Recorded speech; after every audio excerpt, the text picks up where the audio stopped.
Bună și bine ați revenit la un nou vlog. În spatele nostru se poate vedea Nuru Osmanie KPS, una dintre principalele intrări ale Grand Bazarului. Astăzi ne-am propus să vă prezentăm bazarul și împrejurimile lui și să vă povestim câteva lucruri care pe noi ne-au fascinat.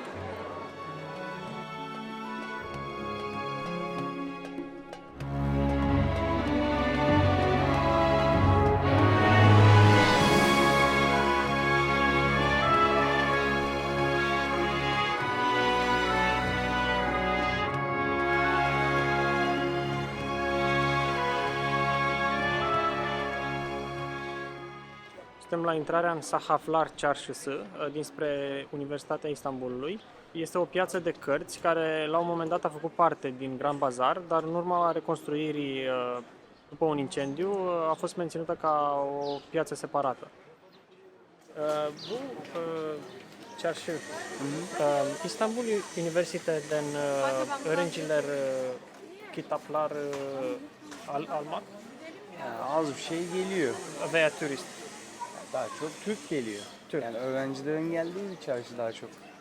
Turist yani kitap çok fazla ilgilendirmiyor onu. No. Daha çok böyle hediyelik eşyalar. Turist için veya student için, öğrenciler için? Student. Student. Öğrenciler için. Hı hı. Tamam. Öğrenci. Teşekkür ederim. Ben teşekkür ederim.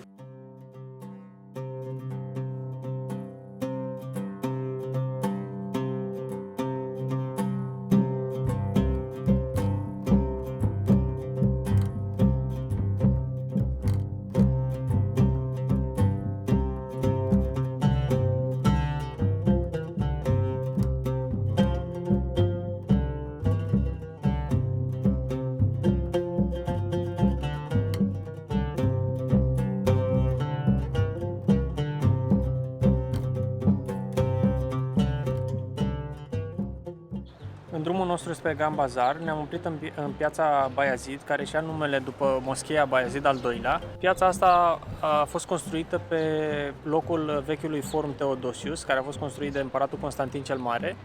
De aici se poate vedea intrarea principală la facultatea din Istanbul și turnul lui Bayazid, care este în curtea facultății, și tot de aici se poate intra în piața de cărți, care a făcut parte în trecut din Grand Bazar.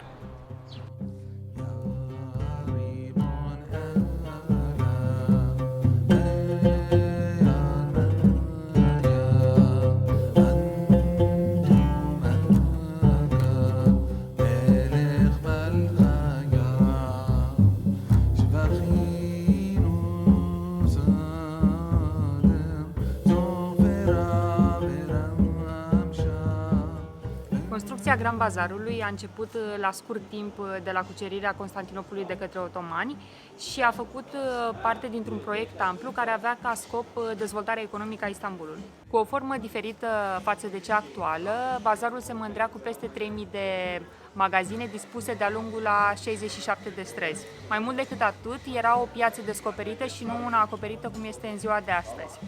Însă undeva la începutul secolului XVII, din cauza diferitelor calamități precum focul și cutremurele, s-a dispus o lege, iar în urma ei acesta a fost acoperit. După spusele călătorilor europeni din acea perioadă, se pare că până la jumătatea secolului XIX nu a existat în Europa niciun rival care să egaleze calitatea, varietatea și abundența produselor din Grand Bazar. Însă, după jumătatea secolului XIX, odată cu dezvoltarea industriei textile din Europa de Vest și cu dezvoltarea metodelor de producție în masă, a început și declinul Grand Bazarului.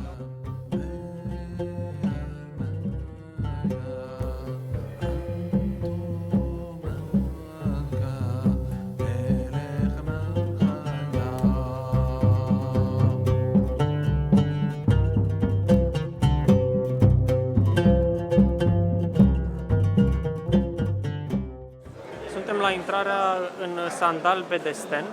Bedesten înseamnă piața acoperită și asta a fost a doua. Prima a fost Iç Bedesten sau Inner Bedesten. Asta a fost a doua, construită în 1461, are aproximativ 40 pe 20 de metri. O serie de coloane și între ele o serie de domuri acoperite cu plumb. Inițial a fost folosită ca piață, dar magazinele erau doar pe pereții exteriori ai pieței. Iar în 1914 a fost folosită ca sală de licitații, inspirată de sălile de licitații din vest, și a fost folosită ca sală de licitații până în 1980. În prezent, în piața aceasta se află unul dintre cele mai faimoase restaurante turcești de carne și câteva chioșcuri. Tot bazarul e împărțit pe zone cu diferite tipuri de marfă, de la bijuterii, haine, covoare, blănuri, până la antichități. Iar aici suntem la intrarea pe strada cu antichități, care e foarte frumoasă pentru că e mult mai îngustă decât majoritatea străzilor din bazar.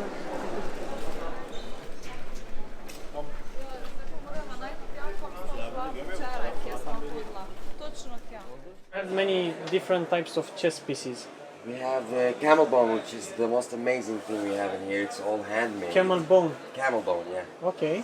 It's also handmade. You have 5 sets of it, and you have also the walnut wood in handmade, metal figures, the board in handmade. It takes a lot of effort and work to do. And also the themes, they are historical themes, no? For Let me each show one. you the technique of mating so you can understand what I mean. They put these small tiny pieces together, different kind of wood, walnut, banos, different olive wood. They put it piece by piece, it starts so long and then they put glue on it. Okay. And they cut it after all and it's like, we call it the mosaic art. Okay. It's like this in here. Beautiful. Thank you. And are they all made in Turkey? Yeah. Some of those in Syria, Okay. Syrian hands in Turkey, Okay. and some from Egypt. We have from Iran too. But the most in here This is is from from Turkey. Iran. Yeah. It's camel bone, wood, and brass. We have something like this also. You like everything here. We have the Marsham stone. This stone starts like this. They take it from the mountains. They do it by hand, and it starts like. Okay. See, they do pipes of it.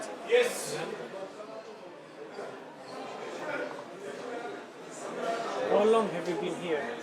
6 years. 6 years. Yeah. Okay. My boss 18 years in the same store, Okay. and he's happy as well, and rich too. Okay. Yeah. And there's some jewelry boxes if you like. So How do you find your way to the shop? Do you have a map? I have a map. very I have difficult, no? Yeah, it's In the bazaar. 4,200 shop in the Grand Bazaar, 122 streets, 122 streets. and 4,200 shop. Okay. We thought that there are 60 streets. There is a map behind. Okay. There's you count the small streets also that lead you to another street. You know, there's Yeah. buildings from a buildings. So we have a map in here, and I'm waiting for your next visit. Okay. And if you like something now, buy it. It's okay.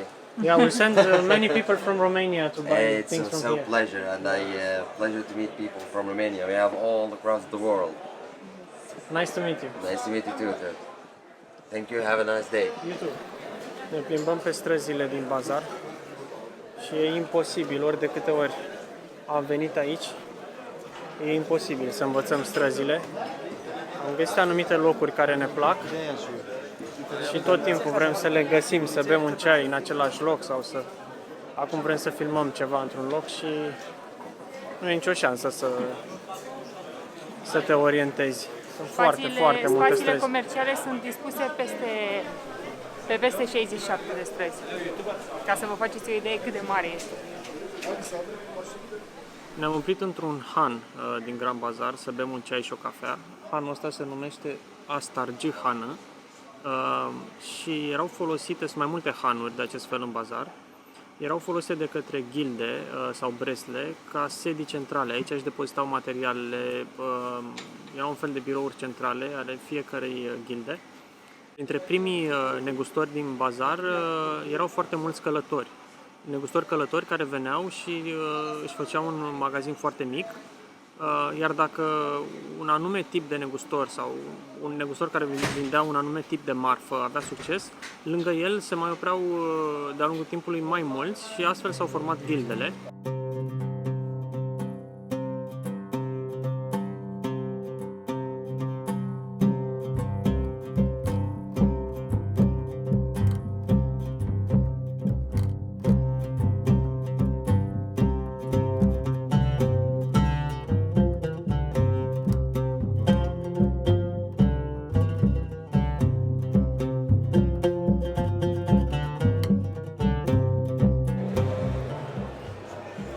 Suntem într-o zonă în care acum se vând covoare, dar de-a lungul timpului tipul de mărfuri care a fost vândut în bazar s-a schimbat de multe ori. Au fost perioade în care s-a vândut mobilier, perioade în care bijutierii au crescut foarte mult, s-au vândut mai multe bijuterii. După anii 2000 au început să se vândă foarte multe suveniruri. Există niște zone specifice pentru fiecare tip de marfă, dar de-a lungul istoriei acestea s-au schimbat.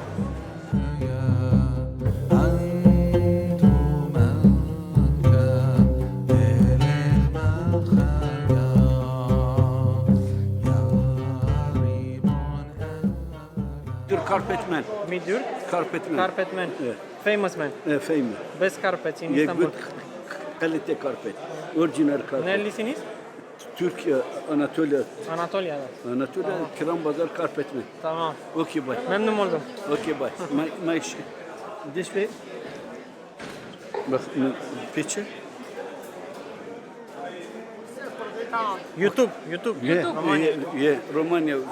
Okay, bye. Bye. Plimbarea noastră prin bazar se încheie și o să mergem să mâncăm un durum în locul nostru favorit de lângă bazar, pe care o să vi lăsăm și vouă în descriere și vă recomandăm să veniți să încercați un durum de aici. Ne apropiem de locul în care vom mânca un durum. În urmă cu 2-3 ani, când am venit prima dată în Istanbul, am descoperit locul ăsta și de atunci venim de fiecare dată să mâncăm un durum aici. Ne place foarte mult mâncarea, dar și atmosfera și măsuțele astea micuțe pe care stă lumea.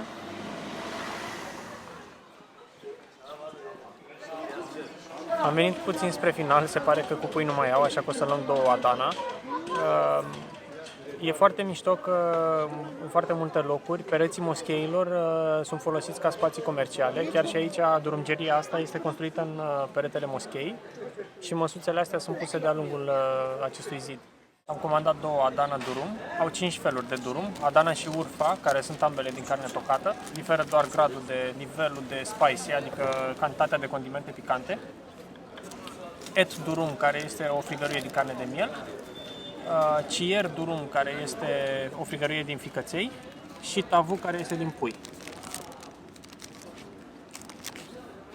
Cam așa se prezintă. Este foarte simplă, conține doar carnea tocată, puțină ceapă, condimente și salată verde. Este foarte ușor de tolerat pentru persoanele cărora nu le place neapărat carnea de oaie. Cred că datorită condimentelor adăugate și a faptului că este carne tocată, își pierde din aroma puternică pe care, să spunem, că o are iskenderul sau kebabul normal din carne. Carne.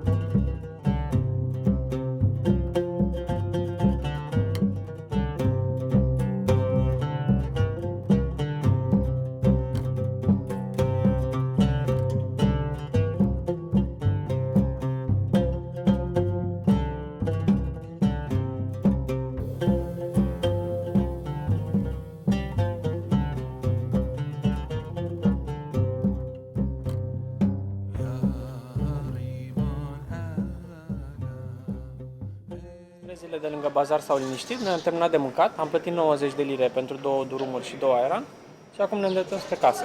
Dacă v-a plăcut vlogul de astăzi, vă rugăm să ne dați un like și un subscribe și ne vedem data viitoare.